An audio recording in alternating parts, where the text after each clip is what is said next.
ఇప్పుడు ఈ అక్రమ వలసదారులకు సంబంధించి యూరప్ దేశాలు ఒకదానికొకటి దోసేసుకుంటున్నారన్నమాట. ఇదివరకు వీళ్ళందరూ కలిసి కుదుర్చుకున్న ఒప్పందం ప్రకారం అక్రమ వలసదారులందరినీ దేశంలోకి రానియాలి.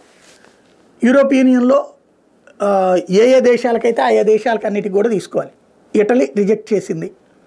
అలాగే జర్మనీలో ప్రజా తిరుగుబాటు పెరుగుతోంది. ఫ్రాన్స్లో ప్రజాగ్రహం పెరుగుతోంది.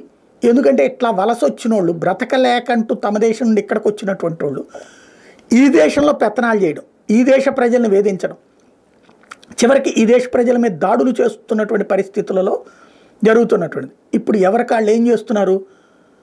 వచ్చిన తర్వాత వెనక్కి పంపించలేరు కాబట్టి ఈ అక్రమంగా ఎట్లా వస్తారు? సముద్ర మార్గంలో వస్తారు.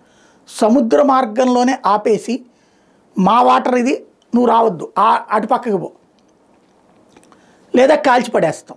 కాల్చట్లా, కాలిస్తే కనుక ప్రపంచం దృష్టికి ఆకర్షిస్తుంది.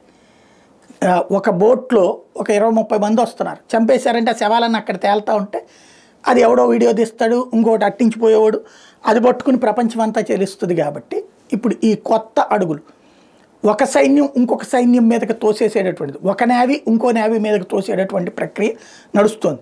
క్రమంగా శరణార్థుల విషయంలో ఇంతవరకు ఉన్నటువంటి ధోరణి నుంచి కొంత మార్పు ఆరంభమైంది. ఎందుకంటే ఆయా దేశాల ప్రజల్లో తిరుగుబాటు వచ్చేటప్పటికి ఈ శరణార్థుల రూపంలో వచ్చినటువంటి వాళ్ళు ఉపాధి దెబ్బతీస్తున్నారు, ఇట్లాంటి భయం కాదు. వాళ్ళ మతాల్ని తీసుకొచ్చి వీళ్ళ మీద రుద్దుతున్నారు, వాళ్ళ యొక్క చపల చిత్తాన్ని తీసుకొచ్చి వీళ్ళ మీద రుద్దుతున్నారు, వీళ్ళ శాంతి భద్రతలకు భంగం కలిగిస్తున్నారు. ప్లస్ అక్కడ పారిశుద్ధ్యం సర్వనాశనం చేస్తున్నారు, అక్కడి వాతావరణాన్ని భంగపరుస్తున్నారు. ఒకప్పుడు అద్భుతమైన నగరంగా పేరుపడ్డటువంటి ప్యారిస్ ఇప్పుడు చివరికి చెత్త కుప్పలాగా తయారైనటువంటి పరిస్థితుల్లో జరుగుతున్నటువంటి చర్చ ఇదంతా.